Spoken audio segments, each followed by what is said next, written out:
Учурда жоголуу коркунучу алдында турган жаныбарларды сактап калууга багытталган иш-чаралар кеңири орун алып, бул жаатта өкмөт тарабынан да жигердүү колдоо көрсөтүлүп келүүдө. Буга чейин мыйзамсыз аңуучулук аракеттери тыкыр көзөмөлгө алынбай келсе, эми аталган маселе тескөөгө алынып, өкмөттүн жаратылышты коргоо жана сарамжалдуу пайдалануу департаменти тарабынан колго алынды. Аталган мекеменин жетекчилиги маалымдагандай, буга чейин браконьерлер менен түздөн-түз күрөшүү аракеттери орун алып келсе, эми көйгөйдү алдын алуу максатында иш-чаралар аткарылып жатат. Маалыматка ылайык, өлкө аймагында бир нече жаныбарлар жоголуу коркунучуна кабылып, атайын кызыл китепке киргизилген. Алардын катарындагы ак илбирс эң кооптуу акыбалда. Ошол себептен аталган тоо жырткычын сактап калуу максатында коомчулукка түшүндүрүү иштери жүргүзүлүп жатат. Адистердин айтымында, бир эле жаратылышты коргоо кызматкерлери эмес, жалпы журтчулукта бул көйгөй менен күрөшүүгө көмөктөш болсо, андай мыйзамсыз аракеттерди жоюуга толук мүмкүн болмок. Жаратылышка зыян келтирген боюнча ушул айыптоолордун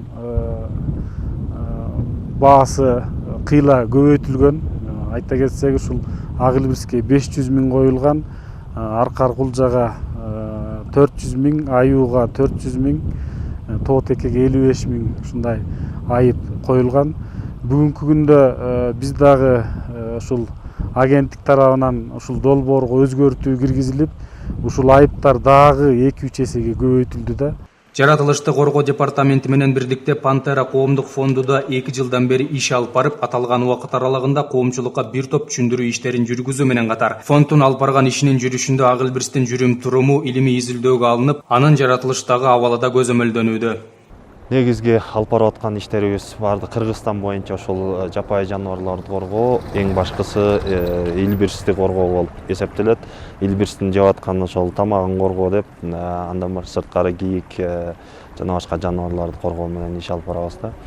Бул коргоонун негизинде андан сырткары дагы илбирстин өзүнүн илимий изилдөө, биологиясын изилдөө боюнча да 2 жылдан бери иш алып барып келе жатабыз. Ушул Сары Чатыр таш мамлекеттик коргоонундачы ишибиз жакшы. Мындай 2 жылдан берки жыйынтыктарын биз мамлекеттик агенттик менен бөлүшүп, дүйнөлүк баягы илимий чөйрөдө биз ошол нерсени алып барып келе жатабыз. Мына ушул жоголуу коркунучу алдында турган ак илбирс жана анын негизги азыгы болгон тоо текенин айкелчелери Жети Өгүз районуна караштуу Сырт өрөөнүндөгү Сөөк аймагына орнотулду. Аталган эмилге жаратылышты коргоо департаментинин кызматкерлери тарабынан көтөрүлүп, Пантера коомдук фонду жана Сары Чатыр таш мамлекеттик коргоо тарабынан биргеликте ишке ашырылды. Бул эми элге маалымат биринчиден.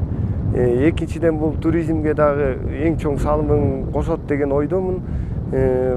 Бул нерсени эми кандай десек, бул ушул 4028 метр бийиктикке коюлган нерсе, мындай аябай жакшы нерсени неметет. Сөөк деген ыйык жем бижен.